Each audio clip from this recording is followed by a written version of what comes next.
कैसे मिली भगवान शिव को तीसरी आंख, क्या है इसे पीछे का रहस्य। भगवान शिव की तीसरी आंख के बारे में सभी जानते हैं कि जब जब भोलेनाथ ने अपनी तीसरी आंख खोली है तब तब सृष्टि का विनाश हुआ है।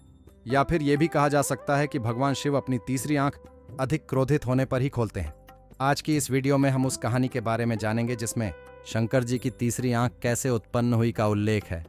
नमस्कार दोस्तों, छोटका बाबा चैनल पर आप सभी का स्वागत है। यदि आप भी मेरे महादेव से प्रेम करते हैं तो वीडियो को लाइक और चैनल को सब्सक्राइब जरूर करें और हाँ, कमेंट में हर हर महादेव जरूर लिखें। चलिए शुरू करते हैं। सनातन धर्म में हर भगवान का अपना महत्व और सबकी अपनी महिमा का वर्णन किया गया है। कुछ अति दुर्लभ तो कुछ अत्यंत सौम्य स्वभाव के बताए गए हैं। साथ ही उनसे जुड़ी कहानी के बारे में भी पढ़ने और सुनने को मिलता है। हर दिन के हिसाब से सप्ताह में 7 दिन अलग अलग भगवान को समर्पित है। सोमवार को भगवान शिव का दिन माना जाता है। भगवान शिव से जुड़ी कई रोचक कहानियां पढ़ने और सुनने को मिलती हैं।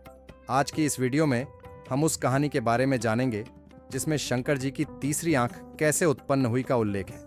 भगवान शिव की तीसरी आंख के बारे में सभी जानते हैं। जब जब भोलेनाथ ने अपनी तीसरी आंख खोली है तब तब सृष्टि का विनाश हुआ है। या फिर यह भी कहा जा सकता है कि भगवान शिव अपनी तीसरी आंख अधिक क्रोधित होने पर ही खोलते हैं। इसका सबसे बड़ा उदाहरण कामदेव है। किस तरह कामदेव ने भगवान शिव की तपस्या को भंग किया था और कैसे वो शिव जी के क्रोध का शिकार हुए थे, ये जग जाहिर है। भोलेनाथ की तीसरी आंख को उनकी दिव्य दृष्टि भी कहा जाता है। यह भी मान्यता है कि भगवान शंकर अपनी तीसरी आंख से आत्मज्ञान प्राप्त करते हैं। भगवान शिव के तीसरे नेत्र उत्पत्ति की कहानी महाभारत के 6ठे खंड के अनुशासन पर्व में यह जानकारी दी गई है कि भगवान भोलेनाथ को तीसरी आंख कैसे मिली थी। पौराणिक कथा में उल्लेख है कि एक बार भगवान शिव और माता पार्वती के बीच हुई बातचीत के बारे में नारद जी बताते हैं। इसी बातचीत में 3 आंखों का रहस्य छिपा है। इस कहानी के बारे में नारद जी बताते हैं कि एक बार की बात है, भगवान शिव हिमालय पर्वत पर एक सभा कर रहे थे जिसमें सभी देवता, आर्षि मुनि और ज्ञानीजन उपस्थित थे। तभी उस सभा में माता पार्वती आईं और उन्होंने अपने मनोरंजन के लिए खुद के दोनों हाथों को भगवान शिव की दोनों आंखों पर रख दिए।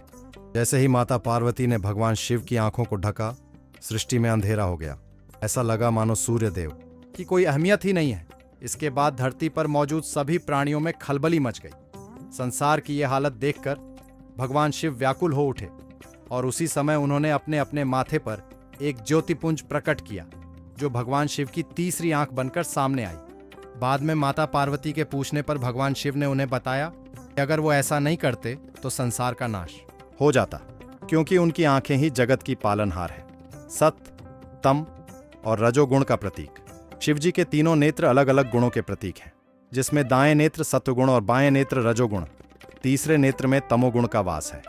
भगवान शिव ही एक ऐसे देव हैं कि तीसरी आंख उनके ललाट पर दिखाई देती है, जिसके कारण इन्हें त्रिनेत्रधारी भी कहा जाता है, जिनमें एक आंख में चंद्रमा और दूसरी में सूर्य का वास है और तीसरी आंख को विवेक माना गया है।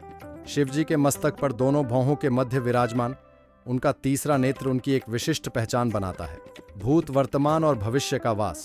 पुराणों के अनुसार भगवान शिव के तीनों नेत्रों को त्रिकाल का प्रतीक माना गया है, जिसमें भूत, वर्तमान और भविष्य का वास है। स्वर्गलोक, मृत्युलोक और पाताल लोक भी इन्हीं तीनों नेत्रों के प्रतीक हैं। भगवान शिव ही एक ऐसे देव हैं जिन्हें तीनों लोकों का स्वामी कहा गया है। तीसरे नेत्र का संदेश। पुराणों में भगवान शिव की तीसरी आंख से जुड़ी एक कथा प्रचलित है, जिसमें प्रेम के देवता कामदेव अपनी क्रीड़ाओं के द्वारा शिव जी की तपस्या भंग करने का प्रयास करते हैं और जैसे ही शिव जी की तपस्या भंग होती है, शिव जी क्रोधित हो अपने तीसरे नेत्र की अग्नि से कामदेव को भस्म कर देते हैं। ये कथा मनुष्य जीवन के लिए प्रेरणा का स्रोत भी है। कामदेव का वास प्रत्येक मनुष्य के अंदर होता है। उसे अपने विवेक और बुद्धि द्वारा मन में उठने वाले क्रोध और अवांछित काम वासना को शांत करना चाहिए। तो दोस्तों, आज के लिए बस इतना ही। उम्मीद करता हूं हमारे द्वारा दी गई जानकारी आपको पसंद आई होगी। मित्रों, अगर ये वीडियो पसंद आई हो तो वीडियो को लाइक शेयर जरूर करें और कमेंट करना ना भूलें। दोस्तों, अगर आपने हमारा चैनल सब्सक्राइब नहीं किया है तो सब्सक्राइब जरूर करें। और हाँ, लास्ट तक देखने के लिए धन्यवाद।